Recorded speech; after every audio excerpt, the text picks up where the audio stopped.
A lovely Boxing Day wherever you are in the state and whatever you might be doing, but please ensure if you're out supporting our businesses across Queensland, particularly our small and family businesses with our Boxing Day sales, please make sure you wear a mask. It's the most important thing you can do today, other than spending money in businesses, which helps those businesses and the Queensland economy. Today I'm pleased to report that there are 714 new cases in Queensland, COVID cases, from the last 24 hours, which is slightly lower than the previous day. That brings to the total number of cases in Queensland, the total number of cases now 2,857, with 29,918 COVID tests done in the last 24 hours, which brings us to where we are here today. And this, of course, is just above us in this facility is Queensland's premier dedicated COVID testing laboratory, the Queensland Infectious Diseases Laboratory. It's one of the unseen engine rooms of our state's response to COVID-19, which has been running now for almost 2 years. Since the start of the pandemic, there hasn't been a day, there hasn't been a single day when laboratories like this one, which is run by Queensland Health, or private testing laboratories, have not given us a first look at what COVID is doing to Queensland. If COVID is a battle, testing is the front line of reconnaissance. Every day COVID numbers tell us what is happening, whether it's low thousands or almost 30,000 in the last 24 hours. These results have been processed by diligent, hard-working, absolutely dedicated professionals, working, as I say, in government laboratories but also in private laboratories around Queensland. And so while our strong and effective health response to COVID-19 has been down to the hard work of Queenslanders, that's very much been because of the hard work of the staff in laboratories like this. So Christmas is a time for Thanksgiving, and today we give thanks to all of those people who worked in pathology and in testing labs, in labs like this one around Queensland, who have not stopped working, just as they are working all through Boxing Day today. So the single biggest thing we can do as Queenslanders to help them is to get vaccinated. Whether it's your first shot, your second shot, your booster shot, it is never too late to vaccinate. I might hand over to the Chief Health Officer, Dr John Gerard, to say a few words, and then I'm happy to take some questions along with the Chief Health Officer.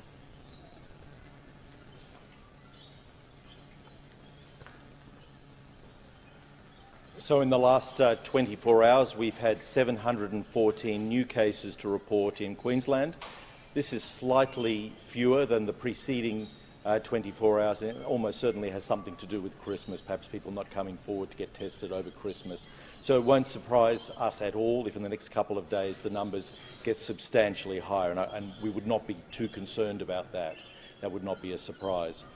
It is still very interesting that there are only 7 patients in hospital who are there because of symptoms of COVID, and no cases in the intensive care units or on ventilators as of last night. That's despite having 2,857 cases of COVID currently active in Queensland. As you've heard, this brings the Queensland total to 5,032 cases, so more than half of the cases we have seen in Queensland we have seen since the borders opened last week on Monday the 13th of December.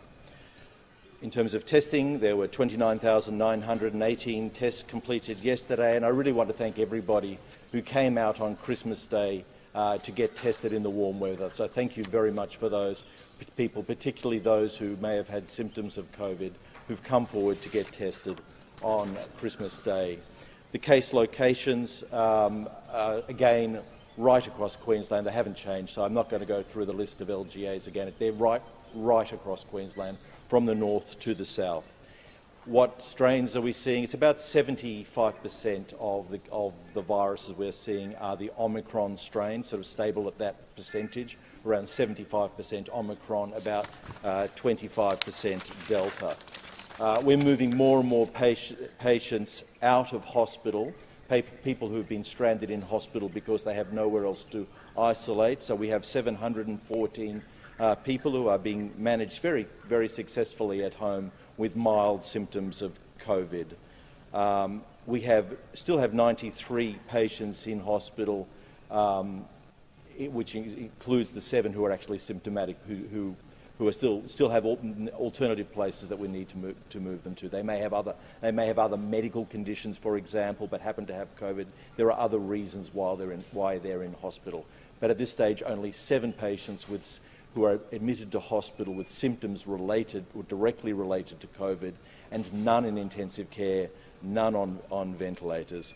In terms of vaccinations, being Christmas yesterday, neither the state nor the Commonwealth reported vaccination rates yesterday. I was asked a question yesterday about hospital staff who are in quarantine, who have tested positive for COVID-19. We have tens of thousands of healthcare staff in Queensland, so it is not at all surprising that some of them will get COVID, and that will continue to be the case, and those numbers will rise. As of last night, there were 55 hospital and health service employees who have been confirmed to have COVID, and just over 300 hospital and health care staff are in quarantine as a result of a close contact, either in the community or in the hospital environment. There's one other issue that I just wanted to bring up briefly, and that pertains to the vaccination of pregnant women. We've noticed that there are a lot of women who are not pregnant women who have not been vaccinated against COVID-19. COVID-19 is a very bad infection to get during pregnancy. It's bad for the mother and it's bad for the unborn baby. The vaccines that we have available, the Pfizer vaccine and the Moderna vaccine, are safe and effective to give during pregnancy. So please, please, can I make a specific appeal to pregnant women to get vaccinated now, because you are likely, if living in Queensland, you are likely to be exposed to the virus in the coming weeks. And we know there's a safe and effective way of protecting you. Thank you very much. Would you like to ask questions of? Dr. Gerard? Yeah, certainly. Will we get to a point where there's so many cases that it's going to be too hard to release all the exposure sites? That's a very good question. As we move forward, the degree of contract tracing will be reduced little by little, and we're already slowly reducing the amount of contact tracing we are doing. It will be a gradual process. So we're still releasing those sites at the moment, but the numbers will be decreasing as time goes by. What's going to happen with that? There's now 300 health staff in quarantine. What's going to happen with our health services as more and more health workers are in isolation? The healthcare services, I mean, we always have a certain percentage of the staff who are sick and away from work. All the healthcare services are functioning well and have plans to deal with this. So at the moment, we have no issues. I mean, obviously, it is one of the things that will put a strain on hospitals. There's no question about that. But all healthcare services have plans and they are managing well. In terms of those 7 who are in hospital, can you look us through what level of symptoms they're? Yeah, I can a little. Mostly the symptoms are not particularly severe, interestingly. We've seen, and I've spoken to Kerry Chant about this, that we've seen some people with some abdominal symptoms, interestingly, diarrhea and dehydration. It's one of the things that we've seen more than severe respiratory disease. But can I actually, there is one thing I really do have to emphasise here, and this actually is very important. 3/4 of the patients that we have seen in Queensland to date, in the last 2 weeks with COVID-19, have been under the age of 35. So under the age of 35. So it's a young cohort. We haven't seen a lot of older people with the infection at this stage, and hopefully the older group are getting their 3rd dose of the vaccine as we speak. And I think we've seen those with the numbers that every day we're seeing large numbers of the more vulnerable coming forward. So at the moment, it's a bit hard to draw too much of a conclusion, and I probably don't want to overstate this issue of these patients not having a lot of unwell patients, because these are young. 3/4 are under the age of 35. And there's one other important point that cannot be overemphasised. That is, even if there is a small percentage of people with COVID-19 who get seriously ill, when we get very large numbers of patients with the infection, which we inevitably will in the coming weeks, this will it will put a strain on health services. There's no question about that. We know that. We have plans in place, but it will put a strain on services. Even just a small percentage of a very large number is still a large number. We haven't seen it yet, but we are expecting it and we're planning for it. Are you putting those patients that are turning up having less vaccination than some of the older patients? Is that what you're explaining? That the older patients may, or the older people who may have not received COVID or been treated for COVID have had their third shot? And the under What I'm saying is that 3/4 of the patients that we've seen diagnosed in the last 2 weeks are under the age of 35.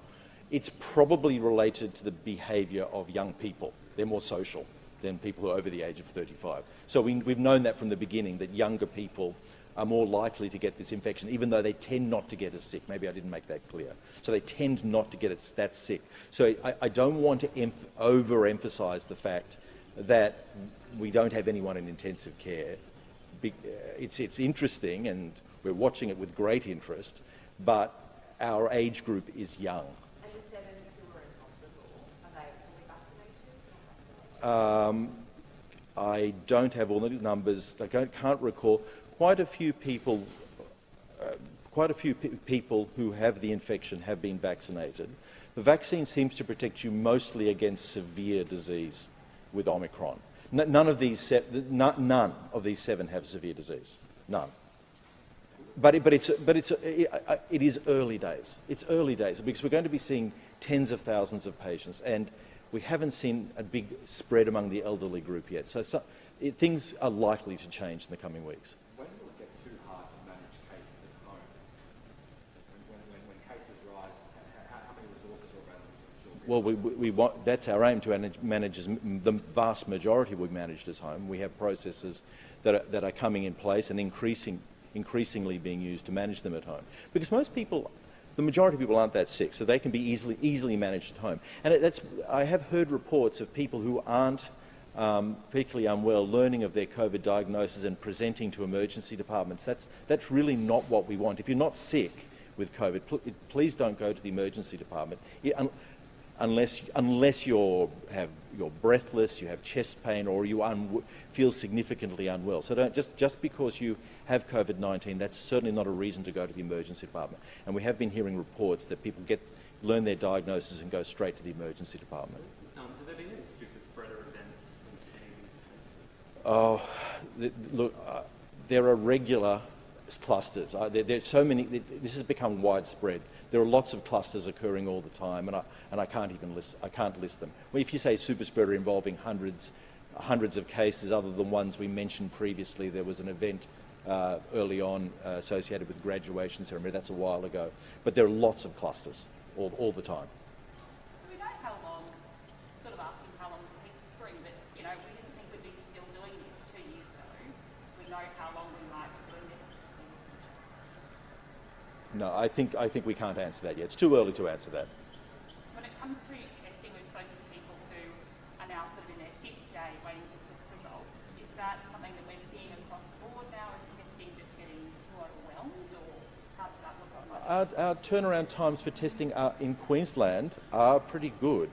Certainly compared with interstate, our Queensland turnaround times are pretty impressive. My daughter had to be tested, had her day 5 test after she arrived from interstate yesterday, and she got her result back within a few hours. So she was probably lucky. I think for many people it's a bit longer than that. But our turnaround times, compared with Sydney, as she tells me, are very much faster.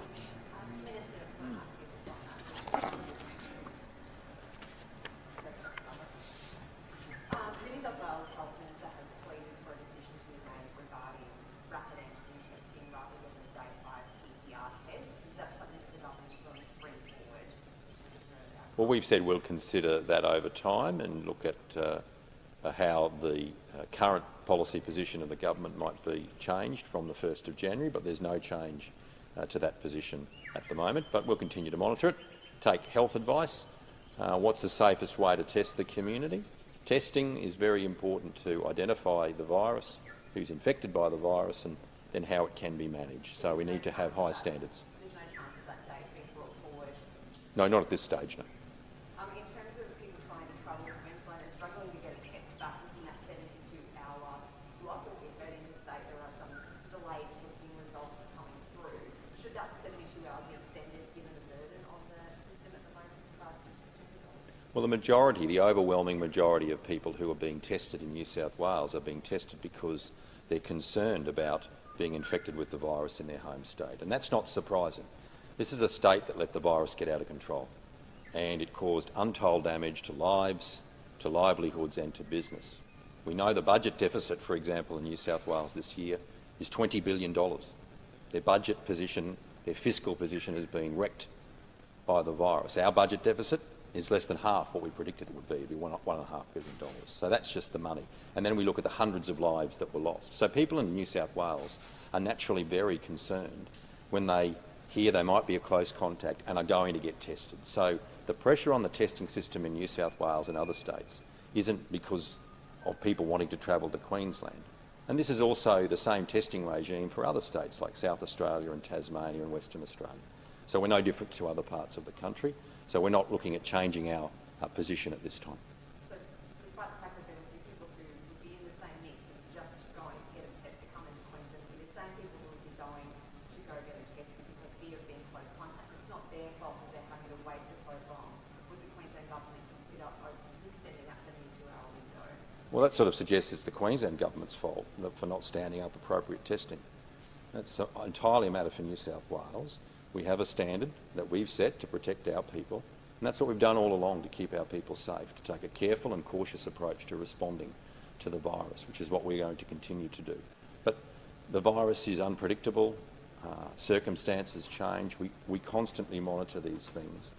We take the advice of the Chief Health Officer and his team, we take health advice. So we'll continue to monitor this, but the current position of the government is not to change that, to keep our people safe. But as case numbers rise, as things change, we'll always continue to monitor it, but there's no change at this time. There won't be any change in the next 2 weeks, you foreshadow? Look, I'm not anticipating any change, but we'll just see how the next 2 weeks rolls out and see what the impact of the virus is on Queensland. Is the government expecting staff shortages for a range of services across the government, not just in health, but in education and transport, due to these escalating case numbers and the number of people needing to be in isolation? I think you know we have a very large workforce in the Queensland government. The two that you've identified, the health workforce and the education workforce, of course, are the two biggest single employers or employee groups in the government. The largest number of workers are in education and health. So, as the Chief Health Officer said, we obviously build in capacity for people on sick leave who aren't otherwise able to come to work, people on long service leaves and so on. So, we're confident we can manage that impact at this stage. But again, we'll continue to monitor that and see what happens over time. Treasurer, in order to keep the government coffers nice and filled, debt collectors, we're hearing reports being called into reduce hotel quarantine bills. Is that happening? Yes, I understand that's the case. Yeah. And why is that decision being made to take such a drastic decision? I wouldn't describe it as drastic. It's obviously the government seeking to recover money on behalf of Queenslanders. So this is money that is properly and rightfully owed to Queenslanders for a service, a fee that's been charged for providing hotel quarantine to people. And so we're just seeking to recover that. Obviously, we're seeking to use a form of recovery that doesn't take our frontline staff away from their work. We're not going to put health staff on that. They've got better things to do to manage the pandemic. But it's important that people pay what they agreed to pay and pay it for the benefit of Queenslanders, because the money that we recover can then be put back into our health response, in particular to COVID-19. And we have, of course, had one of the leading responses, not just in Australia but around the world, in managing the virus. So that's why we're seeking to do that. It seems like only a fraction of what's outstanding is able to be recovered according to that audit report. Why is that? Where's the bulk of that money owed from? Well, I'd have to let the health department respond to that. Is it common for the government to use private debt collectors It's happened previously, no, I know that much. Certainly it was something that was very common in the Newman government when they were in government. We obviously principally recover penalties and fines that are owed to Queenslanders through our State Penalties Enforcement Registry and our team there, the agency there. So that's the principal way we recover that money. Spur won't be turning to private debt collectors any time. No, it's not common, but this is of course an uncommon situation. This is the first pandemic in a century. The states were required to provide hotel quarantine when we saw a failure of the federal government to provide that, and we made it clear to people there would be a fee for that, and that fee was payable. And if you haven't paid it, then we should recover it for Queenslanders, and that's to the benefit of our state. Are you then expecting New South Wales to call in debt collectors to restrict the hotel quarantine bill they set the Queensland government? That's entirely a matter for New South Wales. Is the ambulance system ready for Omicron? Yes, on all advice that I've received from the Health Minister and the Queensland Health, yes. What's the plan if, a quarter or half of paramedics end up needing to isolate or, contract the virus? The system seems fairly stretched as it is. Can we afford to? I don't think it'd be appropriate for me to comment on a hypothetical situation that may or may not happen, but I'm sure Queensland Health would be happy to respond to that. When it comes to testing, we've seen or spoken to Queenslanders this morning who woke up early, rocked up to testing clinics, only to be told they're already at capacity and there's a 6-hour wait and the clinic's going to close in 5 hours for some of them. What should Queenslanders be doing that are trying to get tested but just can't get a hold of a PCR test? Well, I think continue to do the right thing. It is a challenging time at Christmas. Our staff who are working here in the infectious disease laboratory here, they haven't stopped, and staff in the public health system have not stopped. They continue to do those tests and carry the burden. Some private pathology labs have closed for Christmas and New Year, which is putting some pressure on the system. But I think the number one thing all Queenslanders can do is continue to get the test, continue to do the right thing. I know it might be challenging and difficult for you, but ultimately that is the right thing to do for yourself, to make sure you've got comfort about whether you've got the virus or not, but also for your family and your friends and the Queensland community. People who are trying to do the right thing to get a test so that they know they're not infecting their household, people around them. By doing the right thing, what are you suggesting they do if they can't get a hold of the test? Well, just continue to seek the test wherever you can get one. And is it true that they're required to, some people have been told they need to ring ahead and register for a test when they've rocked up to some testing clinics? Is that part of the program as well? I'm not aware of that. Can the government offer any more resources for testing beyond what's being offered at the moment? Well, we've obviously put an enormous amount of resources into the health response to COVID, very significant increase to the health budget, dedicated funding for COVID response, more than $1 billion alone for COVID response, and so we'll continue to provide that funding. Can we ramp up even more than what we have at the moment? Well, we'll take advice. If the health system requires more funding, I can assure you as Treasurer the funding is there. Okay, thanks everyone.